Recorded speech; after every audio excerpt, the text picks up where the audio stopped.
Dear students, welcome to this session on language and linguistics. Today, we will focus on the description of vowel sounds. Each vowel can be given a label that includes three different terms. We can give a three-term label for each vowel sound. So how do we give such a three-term labeling? It's based on three parameters. Let's take the first one. Vowel can be described based on the position of lips during the articulation of the particular vowel. Vowels are described or classified based on the lip position. So have a look at this.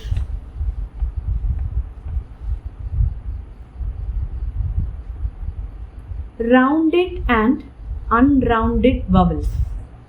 Based on the position of our lips, you can describe a vowel either as a rounded vowel or as an unrounded vowel. Let's take the first one, a rounded vowel. A rounded vowel is one during the production of which your lips are rather round in shape or circular in shape. For example, take oo. When you say oo or aw, you might have noticed that the opening between my lips is more or less round in shape.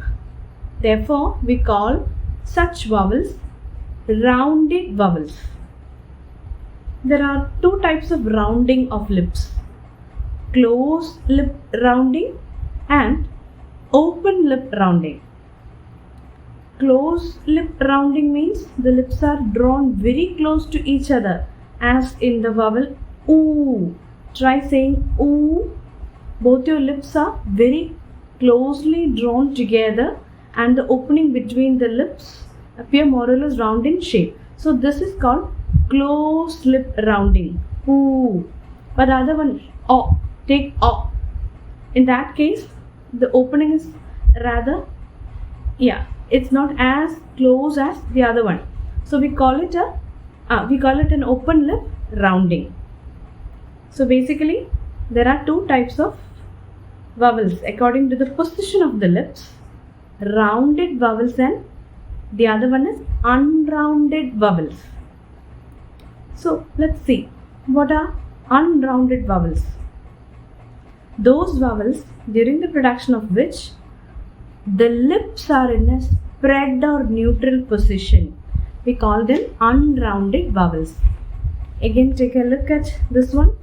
Example given for unrounded vowel is E. In vowels like E, A, etc. See my lips, they are rather spread or in a neutral position. So we call them unrounded vowels. So when you give a label to a vowel, the first thing, you are giving a three-term label to a vowel, okay?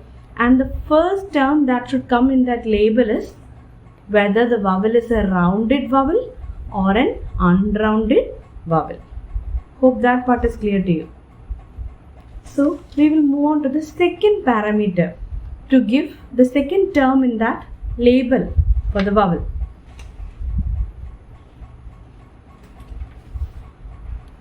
So secondly, based on the part of the tongue that is raised during the vowel production, you can classify vowels into three. Okay? So now we are going to give the second term in the label for the vowel. So this is done based on the part of the tongue that is raised while the vowel is articulated. Whether the front region of the tongue is raised, whether the back region of the tongue is raised, whether the central area of the tongue is raised. Based on the part of the tongue that is raised during vowel production, we can classify or describe vowels in three terms.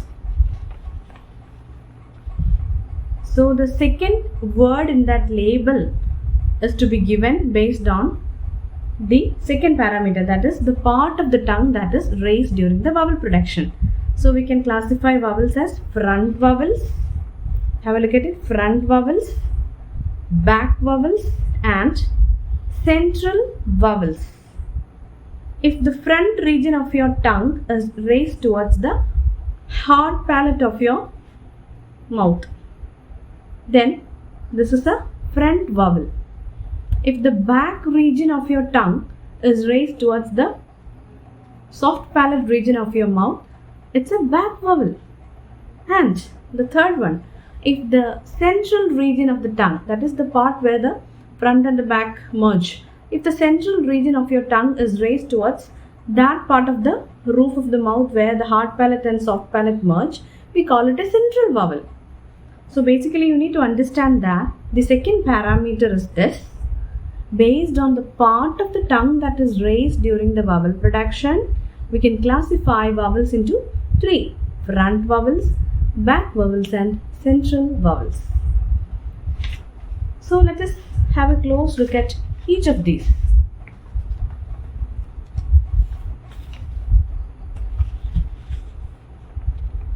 Here you can see the front vowels. As I told you, soon as you see a vowel, you have to check whether it's a rounded vowel or an unrounded vowel by looking at the position of your lips.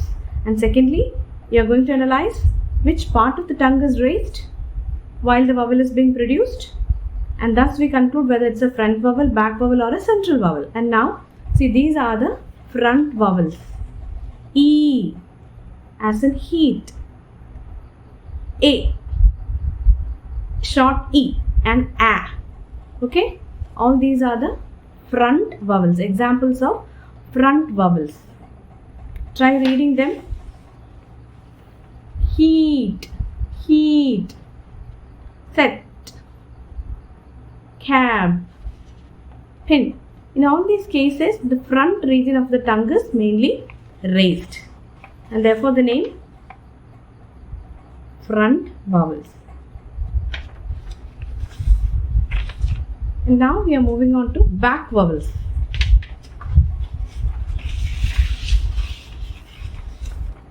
Have a look at this sheet of paper. Here you can see all the back vowels. So the back region of your tongue is raised towards the soft palate of your roof of the mouth. Ah as in calm, calm, ah. Then short O and long O, O and O, U and oo.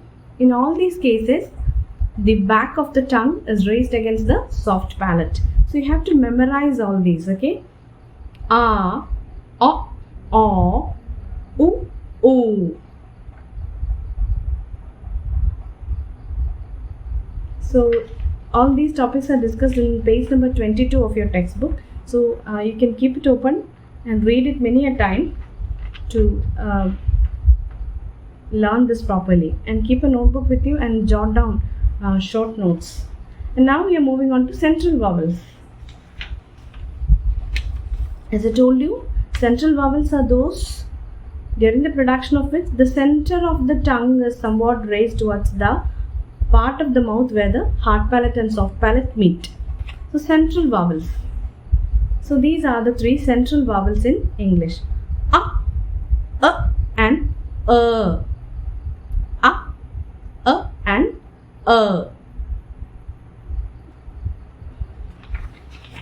So we have dealt with the second parameter used for giving a label for vowel. Which was the first one? The position of the lips. So if you are going to give a label for a vowel, a label including three words, a three-term label, then the first parameter to be kept in mind is this. Based on the position of the lips, you can call a vowel either as a rounded vowel or an unrounded vowel. And the second part of that label comes like this. Based on the part of the tongue that is raised during the vowel production, you can label the vowel as the front vowel, a back vowel or a central vowel. Is that clear? Now we are moving on to the third part. That is, the third parameter is this. The height up to which the tongue can be raised. The height up to which the tongue can be raised during the vowel production. Sometimes the tip of the tongue is raised maximum close towards the roof of the mouth. Sometimes the tongue is kept in a lowered position. Sometimes the tongue occupies a position somewhere between this roof of the mouth and the lowered position. So based on that also you can classify vowels and give the third word in the three-term label. So here we have a description. The third word in the three-term label of a vowel can be added based on the parameter the height up to which the tongue is raised. The height up to which your tongue is raised. So you can call a vowel a high vowel. High means the tongue is held high towards the roof of the mouth. That means the oral cavity is somewhat closed. So therefore it has another name, close. High or close vowel, which means the tongue is held high. As a result, the oral cavity is somewhat closed. That's why we call it a closed vowel. High or closed vowels. And imagine if the tongue is kept in a lowered position. Then your oral cavity is somewhat open, right? Therefore, another name is there, open vowels. So, low vowels or open vowels. Low vowels or open vowels. And at other times, we have two other possibilities. The tongue may not be at the top position, it may not be at the lowest position. It may occupy a place somewhere in between these two. So, if the tongue occupies a position 1/3 of the distance between high and low, we call it a half closed vowel. And if the tongue occupies a position somewhat 2/3 of the distance between the high and the low vowel, then we call it a half open vowel. So these are the four categories of vowels, or the four names that can be given to a vowel. Any of these four can be given according to the height up to which the tongue is raised. It may be a high or close vowel, it may be a low or open vowel, it may be half close or even half open. So examples are given for a high or close vowel. E as in heat, cool. So the tongue is raised to the maximum. As a result, the oral cavity is closed. Therefore, we call it a high vowel or a closed vowel. And see the second case, low vowel or open vowel. Ah, ah.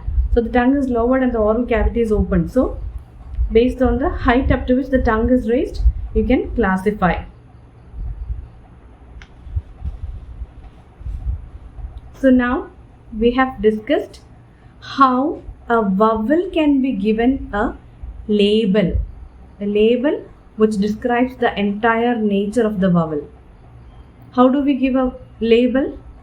Yeah, this label means this label includes 3 terms in it. We call it a 3-term label of a vowel. Okay? How do we give it? Based on 3 parameters. The first parameter is yeah. During the production of the vowel, what is the position of your lips? Based on the lip position, you can describe a vowel either as a rounded vowel or as an unrounded vowel. And the second case, the second parameter, based on the part of the tongue that is raised, you can classify or describe vowels as front vowels, back vowels or central vowels. And the third parameter, based on the height up to which the tongue is raised, you can label a vowel as a high vowel or a low vowel or a half close or a half open vowel. I hope you understood the 3 parameters with which you give a 3-term labeling for a vowel. And there is one more thing that you should keep in mind. Based on the state of tension of the tongue, you can classify vowels into 2 groups: tense vowels and lax vowels. Okay? That is yet another feature which you should keep in mind. See, vowels can be classified into 2: tense vowels and lax vowels, based on the state of tension that the tongue undergoes. If the tongue undergoes a higher state of tension, then we can call it a tense vowel. Like leap, the vowel E in the word leap, it is a tense vowel because the tongue tension is greater than the word lip. In the word lip, you got the vowel E. Here, the tongue tension is comparatively lesser. So this is a lax vowel. E is a lax vowel, whereas E is a tense vowel, because in the articulation of E there is more of tongue tension. So this also should be kept in mind. Vowels can be classified into tense vowels and lax vowels based on the intensity of the tongue tension. Is that clear to you? Okay.